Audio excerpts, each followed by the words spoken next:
In the war's early years, U-boat commanders operated with comfortable safety margins. Standard procedure called for maintaining 4 lookouts on the bridge during surface operations, each one scanning a specific sector of sky and sea. On a clear day, experienced lookouts could spot incoming aircraft at 8 to 10 miles distance, giving 3 to 4 minutes of warning time. Captain Lieutenant Werner Hartenstein, commanding U-156, demonstrated throughout 1942 just how effective these procedures could be. Operating in the South Atlantic, Hartenstein's lookouts successfully detected and evaded dozens of aircraft patrols. His war diary from September 1942 records a typical encounter. At 14:25 hours, aircraft spotted bearing 045 degrees, distance approximately 8 miles. Alarm sounded, crash dive initiated. First depth charges exploding 90 seconds after the boat submerged, well clear of the vessel. 90 seconds of margin after going under. This comfortable buffer allowed the entire bridge watch to clear the tower, the diesel engines to shut down properly, and the boat to reach safe depth before any weapons arrived overhead. The numbers from this period confirm German confidence. Between February and October 1942, U-boats transiting the Bay of Biscay completed 80% of their passages without being attacked at all. Even when caught on the surface, 90% successfully crash-dived to safety before weapons were released. The introduction of ASV, Mark II radar in early 1942 initially seemed manageable. The 1.7-meter wavelength radar could detect a surfaced submarine at 10 to 15 miles, but the emissions were easily picked up by the German METOX receiver. Radio operators could tell from the pulse pattern when aircraft had locked onto them, as the pulses would become steady instead of sweeping. This usually provided 2 to 3 minutes before the aircraft actually arrived overhead. Squadron leader Humphrey de Verde. Lee understood the fundamental problem with night attacks on submarines. Radar could track them to within a mile, but then contact was lost precisely when visual identification became necessary. The submarine would hear the aircraft engines, execute a crash dive, and escape in the darkness. Lee's solution was elegantly simple. Mount a 22 million candela searchlight that would illuminate the target at the exact moment radar contact was lost. The first operational Lee light attack occurred on June 4, 1942, when Squadron Leader Greswell, flying a Wellington from 172 Squadron, illuminated the Italian submarine Luigi Torelli in the Bay of Biscay. Though the attack failed due to faulty depth charges, the psychological impact was immediate and profound. Darkness no longer guaranteed safety. The first successful Lee light attack came 1 month later. On July 5, 1942, Pilot Officer Howell of 502 Squadron caught U-502 on the surface.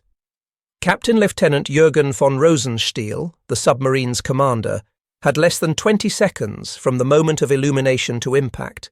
When U-502 was sunk 6 days later, recovered documents confirmed the crew's shock at being attacked without any warning at night. The Lee light compressed reaction time dramatically. A Wellington approaching at 120 miles per hour covered the 1-mile gap between radar failure and weapon release in just 30 seconds. Subtract the time needed for crew reaction and dive initiation, and submarines had perhaps 15 to 20 seconds to get underwater, which was insufficient to reach safe depth. By early 1943, Operation Derange deployed 131 aircraft equipped with Lee lights in coordinated patrols across the Bay of Biscay.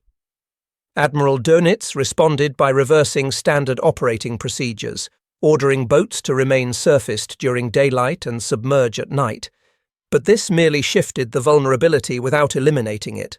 March 1943 marked the beginning of the end for effective U-boat operations. The introduction of ASV, Mark III radar, operating at 10 centimeter wavelength using cavity magnetron technology, was completely undetectable by German METOX equipment. U-boat crews began reporting attacks without any radar warning whatsoever, something German scientists insisted was impossible, as they believed no radar could operate at such frequencies. U-333 became one of the first victims on March 6, 1943, while crossing the Bay of Biscay. Captain Lieutenant Peter Kremer's official report sent shockwaves through U-boat headquarters. No METOX warning, aircraft appeared directly overhead without detection, crash dive initiated under fire, severe casualties from strafing. Within weeks, similar reports flooded in from across the Atlantic. U-boats were being caught on the surface in broad daylight, at night, in fog, under conditions where they should have been completely invisible. The mathematics were brutal and unforgiving. A B-24 Liberator equipped with ASV Mark III could detect a submarine at 15 miles and attack at 200 miles per hour. From first detection to weapon release took less than 5 minutes. Without warning, the submarine might have 5 seconds from visual sighting to impact, which was insufficient even to sound the diving alarm. The psychological impact on crews was devastating. Men who had relied on their detection equipment for survival suddenly found themselves blind. Trust in technology evaporated overnight, replaced by paranoia and fear. Some boats began diving at random intervals, hoping to avoid being caught on the surface. By May 1943, the Bay of Biscay had transformed from a transit route into what U-boat crews called the Valley of Death. Submarines leaving French bases faced a gauntlet of aircraft equipped with centimetric radar, lee lights, and new weapons. In April and May 1943, 56 U-boats were lost in just 2 months, many within sight of their home ports. The compression of warning time had tactical implications beyond individual survival. U-boats consumed battery power at unsustainable rates, forced to crash dive repeatedly without time to properly recharge. A Type 7 submarine could maintain 7.3 knots submerged for just 1 hour before exhausting its batteries. Forced to surface to recharge, they immediately came under attack again, creating a vicious cycle. The introduction of the Mark 24 Fido acoustic homing torpedo added another lethal dimension. Dropped from as low as 200 feet at speeds up to 120 knots, this 680-pound weapon achieved a 22% success rate compared to 9% for conventional depth charges. Once in the water, the Fido executed circular search patterns, homing on the 24 kHz acoustic signature of submarine propellers. Between May 1943 and the war's end, these weapons sank 37 submarines and damaged 18 more, often attacking boats that had successfully crash-dived beyond conventional weapon range. German attempts to restore the technological balance consistently arrived too late. The Naxos radar detector, introduced in September 1943, could detect centimetric radar, but only at ranges of 5 to 8 kilometers. Insufficient warning when aircraft approached at 300 km per hour. The device's delicate construction frequently failed in combat conditions. The Schnorkel, adopted from captured Dutch designs and deployed operationally in early 1944, offered a partial solution by allowing submarines to run diesel engines while submerged. But this innovation came with severe limitations. Speed was reduced to 6 knots. The diesel exhaust created a visible plume, and the noise of engines running in the confined Schnorkel tube made acoustic detection of approaching aircraft impossible. Donitz's desperate order of April 27, 1943, for U-boats to fight it out with aircraft on the surface rather than dive proved disastrous. Selected Type 7 submarines were converted into flak boats with enhanced anti-aircraft armament. U-441's experience on July 12, 1943, demonstrated the utter futility of this approach when coordinated attacks by multiple aircraft overwhelmed submarine defences despite enhanced armament. Initially, U-boat crews refused to accept that their technological advantage had vanished. When U-333 reported being attacked without radar warning in March 1943, other commanders dismissed it as equipment failure or crew error. The German scientific establishment insisted that radar couldn't operate at wavelengths shorter than 50 centimeters. Admiral Dönitz himself initially rejected reports of undetectable radar. His war diary from April 1943 reveals skepticism about crew reports and a dangerous dismissal of mounting evidence. This denial proved extremely costly. Commanders who should have adapted their tactics continued operating as if METOX provided adequate warning. U-175, U-192 and U-273 were all lost in April 1943, while their crews maintained confidence in their radar detection equipment, never knowing they were broadcasting their positions to enemy aircraft they couldn't detect. As losses mounted through the spring, desperate measures emerged. The order to fight aircraft on the surface represented a fundamental break with submarine doctrine that had been refined over decades.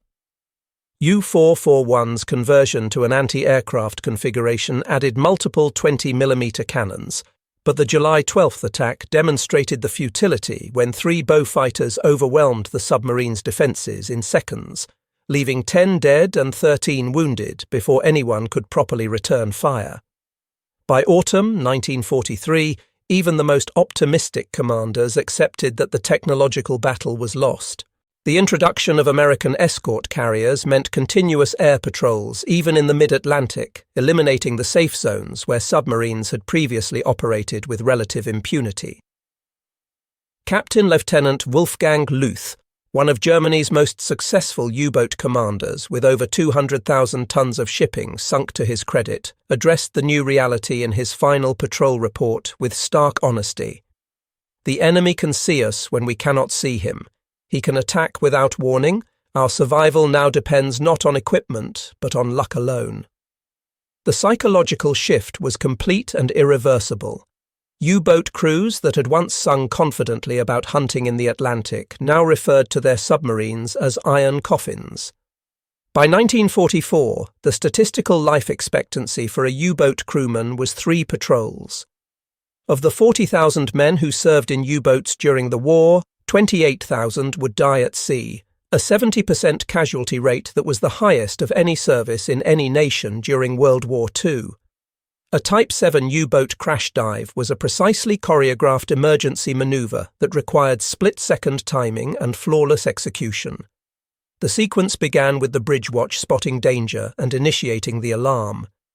The electric klaxon sent every crew member racing to diving stations they had rehearsed hundreds of times. The bridge watch had to clear the conning tower in less than 12 seconds, sliding down the ladder in a specific order that had been drilled into them. Control room operators opened main ballast tank vents while simultaneously flooding the negative tank, a 70-ton auxiliary tank positioned forward. The bow planes went to maximum down angle, 30 degrees, while all available men ran forward to add their weight to the bow, helping force the submarine down faster. The entire evolution required split-second timing that left no room for error. Too steep an angle and battery acid would spill, creating deadly chlorine gas that could kill everyone aboard. Too shallow and depth charges would destroy them before they reached safe depth. American patrol aircraft exploited every vulnerability in this process with ruthless efficiency. The ASV Mark III radar operated at 9.1 GHz frequency with a wavelength of 3.2 centimeters, completely invisible to German detection equipment. The radar could detect a surfaced submarine at 15 miles in calm seas, giving aircraft plenty of time to set up their attack run. The Lee light produced 50 million candle power, automatically triggered when radar range decreased to 1 mile, illuminating the target at the precise moment visual identification was needed. This combination gave submarines less than 25 seconds from illumination to impact, and often much less. The attack on U-758 on June 8, 1943, demonstrated the new reality of submarine warfare. After reporting convoy GUS-7's position south of the Azores, the submarine came under sustained attack from USS Bogue's air group. The submarine remained on the surface for over 30 minutes under continuous attack, with crew members manning anti-aircraft guns while others prepared for emergency dive. Only when overwhelming force arrived did U-758 successfully crash dive, but 7 wounded crew members forced the boat's immediate return to base, the patrol a complete failure. On October 20, 1943, U-256 came under attack from aircraft launched from USS Block Island. After an unsuccessful crash dive attempt, Captain Lieutenant Wilhelm Brauel was killed and several crew members wounded. The submarine's war diary recorded the crew's shock at being caught without warning despite functioning detection equipment, a refrain that appeared in report after report throughout 1943. The mutual destruction of U-571 and an Australian Sunderland on January 28, 1944, illustrated the compressed time frame both sides now operated within.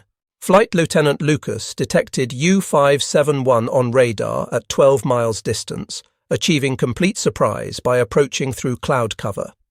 He emerged at just 800 yards distance, giving U-571 exactly 18 seconds before weapon release. As the submarine's conning tower disappeared beneath the waves, the Sunderland's port wing struck the submarine's jumping wire. Both vessels were lost with heavy casualties, 52 men from U-571 and 11 from the Sunderland's crew, a tragic testament to how compressed the margins had become. The decisive moment came during what U-boat crews would remember as Black May 1943, when the submarine force lost 41 boats in a single month. The battle around convoy ONS-5 demonstrated the complete impossibility of successful operations under the new conditions. 17 U-boats attacked the convoy between May 4th and 6th with everything they had. 6 were sunk, 11 were damaged, and not a single merchant ship was lost. The statistics from this battle revealed a complete reversal of fortune. Average warning time before air attack was 8 seconds. Percentage of successful crash dives when attacked was 31%, and the number of U-boats able to execute successful torpedo attacks was 0. Admiral Dönitz's diary entry for May 24, 1943, conceded defeat in terms that acknowledged the technological reality. The enemy's new location devices and weapons have torn our sole offensive weapon from our hands. The submarine war must be withdrawn until new weapons restore the balance. That balance would never be restored. U-boat operations after May 1943 became exercises in survival rather than offensive action. Submarines remained submerged for up to 20 hours daily, surfacing only briefly to ventilate the boat and charge batteries. Even these brief surface periods invited immediate attack from aircraft that seemed to materialize from nowhere. The introduction of the schnorkel in 1944 eliminated the need for full surface operations, but created new vulnerabilities that crews quickly learned to hate. The device required precise depth control that was exhausting to maintain. Too deep and the valve closed, creating a vacuum inside the boat that could burst eardrums and cause excruciating pain. Too shallow and the schnorkel head created a visible wake detectable from miles away by sharp-eyed lookouts. The noise of diesel engines running in the confined space made it impossible to hear approaching threats, leaving crews deaf to danger. Statistics from 1944 reveal the completely transformed nature of submarine operations. Average time on the surface per day dropped to 45 minutes, down from 16 hours in 1942. Average patrol speed fell to 4 knots, down from 10. Most telling of all, merchant ships sunk per U-boat lost dropped to 0.7, down from 12.6 in 1942. The compression of the crash dive window had strategic implications that extended far beyond individual losses. U-boats could no longer coordinate wolfpack attacks that had been their primary tactical advantage. Commerce raiding became impossible when submarines spent most of their time submerged at minimal speed, unable to intercept convoys or maneuver into attack position. The Battle of the Atlantic's outcome was decided in laboratories and factories as much as on the ocean itself. British scientists who developed centimetric radar, American workers who built thousands of patrol aircraft, Allied intelligence officers who broke German codes collectively eliminated the U-boat's escape window. Their victory was methodical rather than dramatic, technological rather than heroic, but utterly decisive. American patrol squadrons evolved from amateur submarine hunters to efficient killers through systematic training and technological advancement that left nothing to chance. At Naval Air Station Jacksonville, crews practiced attacks on actual submarines that had been captured or borrowed for training purposes. Mock attacks were filmed and critiqued frame by frame. Crews taking more than 35 seconds from sighting to weapon release failed the exercise and repeated it until they got it right. By late 1943, American aircraft achieved 1 U-boat kill for every 40 attack sorties, compared to 1 per 200 sorties in 1942, a 5-fold improvement in efficiency. The introduction of escort carriers brought aircraft to the mid-ocean gap, where submarines had previously operated safely beyond land-based aircraft range. USS Bogue's Air Group alone sank 13 U-boats in 2 years of operations. These small carriers proved that air power could be projected anywhere in the Atlantic, eliminating the last safe havens. Lieutenant Commander Robert Hopgood, who helped establish American anti-submarine doctrine from the ground up, described the evolution in terms that captured the relentless focus on speed. We learned to think in seconds rather than minutes. Every procedure was refined to shave time from the attack sequence. We knew the Germans needed at least 20 seconds to crash dive successfully, and our job was to deny them those seconds. VPB 110 became the first American squadron to employ Lee lights on January 10, 1945, and they perfected the false engine technique of throttling back during approach to create the illusion of distance, then suddenly increasing power for the final attack run. This psychological warfare proved effective against already traumatized U-boat crews who had learned to fear the night as much as the day. Ultra-intelligence from Enigma decryption fundamentally altered U-boat survival mathematics in ways that crews never fully understood. The initial breakthrough in reading the Dolphin cipher in June 1941 was temporarily lost when the 4-rotor Shark cipher was introduced in February 1942, creating a terrifying blackout period for Allied intelligence. However, in October 1942, Lieutenant Francis Fasson and able seaman Colin Grazier from HMS Petard boarded the sinking U-559 to recover codebooks and cipher materials. Both men drowned when the submarine suddenly sank beneath them, but their sacrifice restored Allied code-breaking capability by December 1942, giving the Allies an intelligence advantage that would never again be lost. The statistics reveal Ultra's devastating impact on U-boat operations.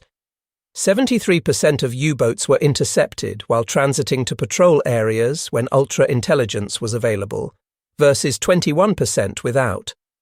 Average time from a U-boat's position report to air attack dropped to 4 hours when intelligence was being read.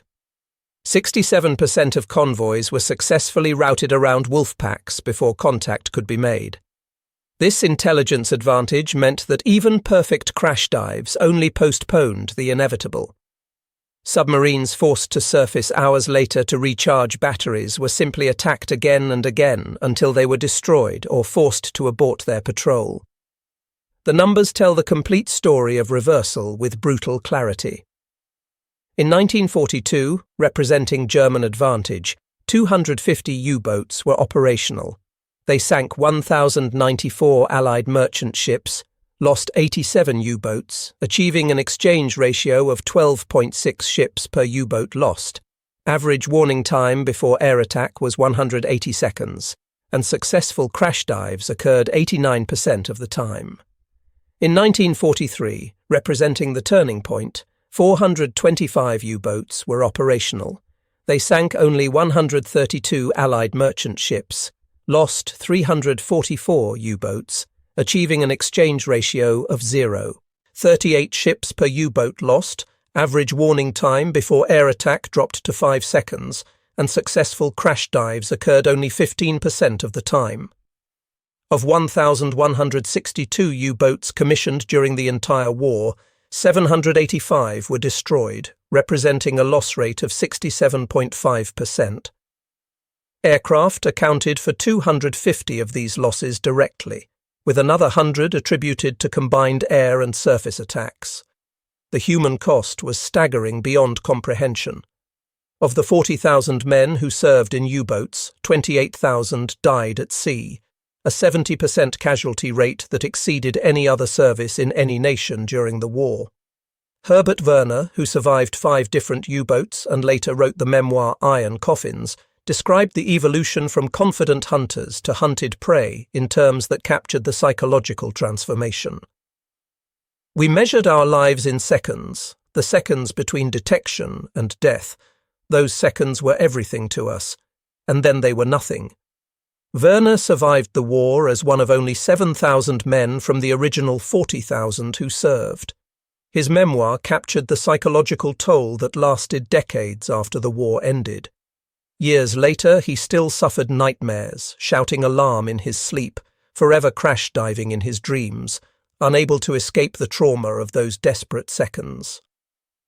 Dr. Paul Faffinger, who saved U-441 after the July 12, 1943 attack by assuming emergency command and navigating the crippled submarine back to port, became a respected physician in Hamburg after the war. In a 1976 interview, he reflected on that day with the clarity that only time provides. I saved more lives in those 31 hours getting the boat home than in my entire medical career before or after. We had perhaps 5 seconds of warning when those bow fighters attacked, 5 seconds between life and death, and somehow we survived when so many others did not. At a 1985 reunion of U-boat veterans in Munich, survivors gathered to discuss their experiences with the candor that only fellow veterans could truly understand. Reinhard Hardigan, who had commanded U-123 during highly successful operations off the American coast in early 1942, reflected on the transformation with bitter hindsight. We went from being hunters to hunted in a matter of months. The technology that had protected us and given us the ability to disappear in seconds was taken away by enemy innovations we couldn't counter.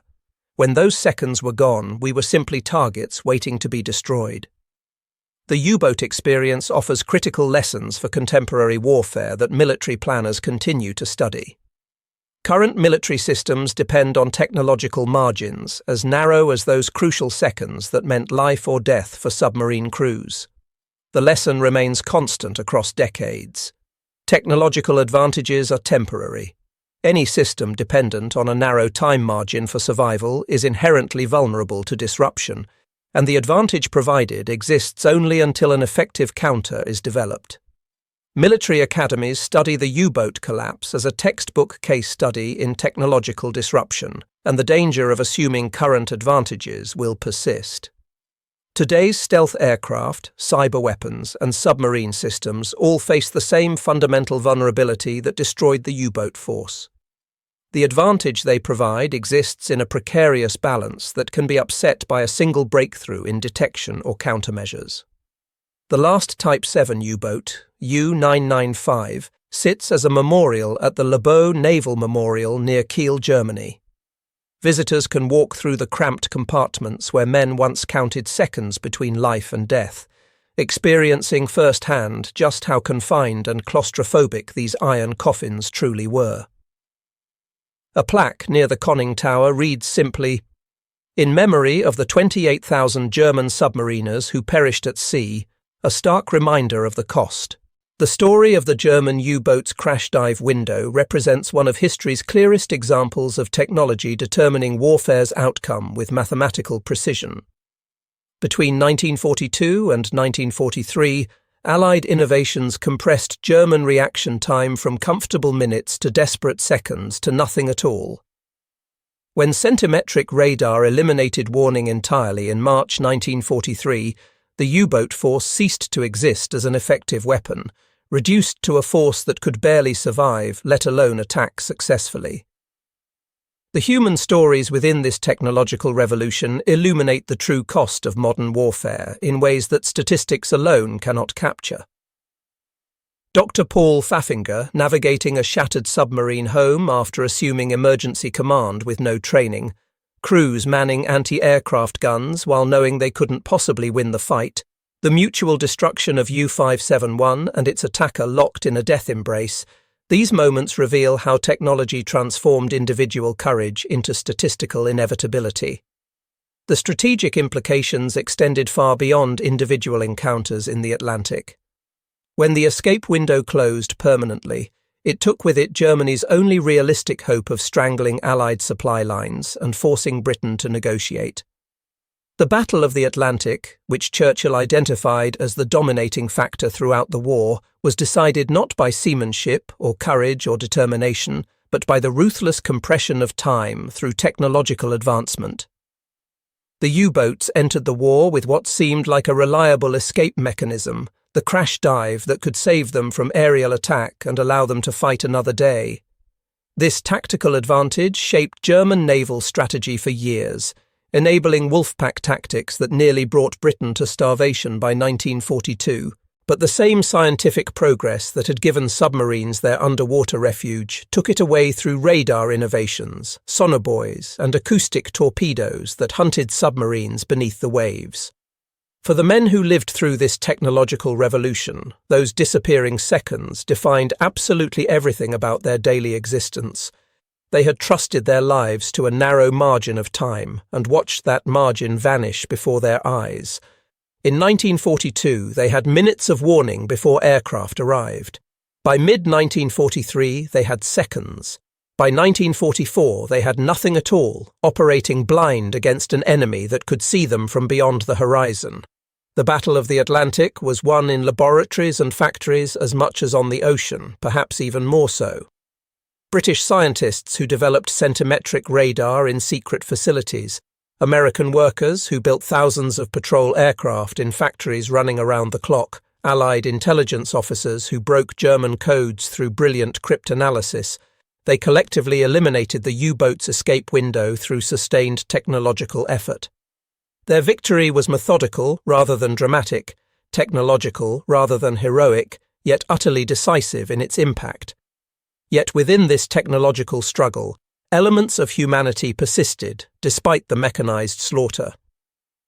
American air crews dropping life rafts to German survivors floating in the Atlantic, U-boat crews remaining at their posts despite overwhelming odds and certain death, the mutual respect that sometimes developed between enemies who understood each other's courage.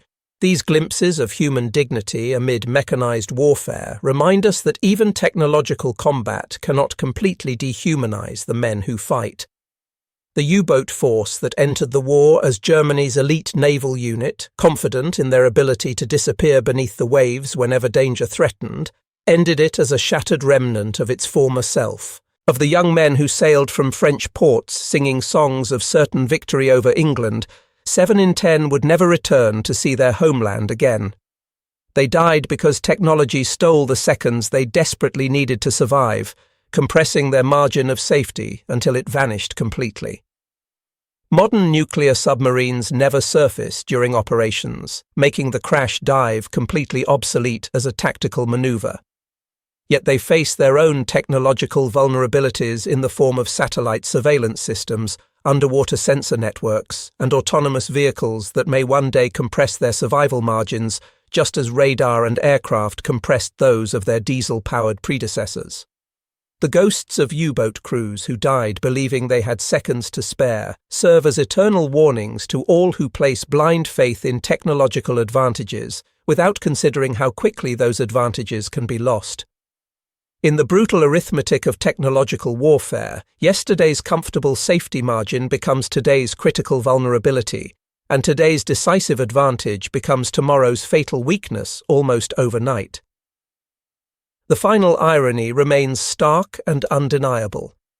The most successful submarine force in history up to that point was destroyed not by superior seamanship or greater courage or better training, but by the elimination of less than 1 minute of warning time.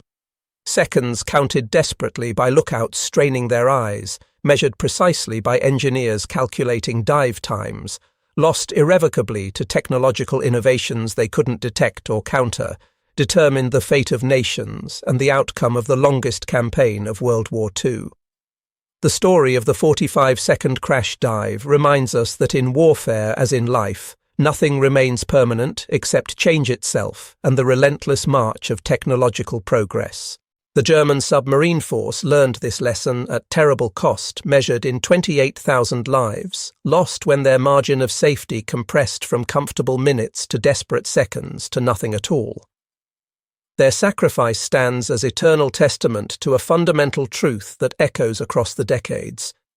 In the unforgiving realm of military technology, the seconds you count on today to keep you alive will not save you tomorrow when the enemy develops the counter you never saw coming.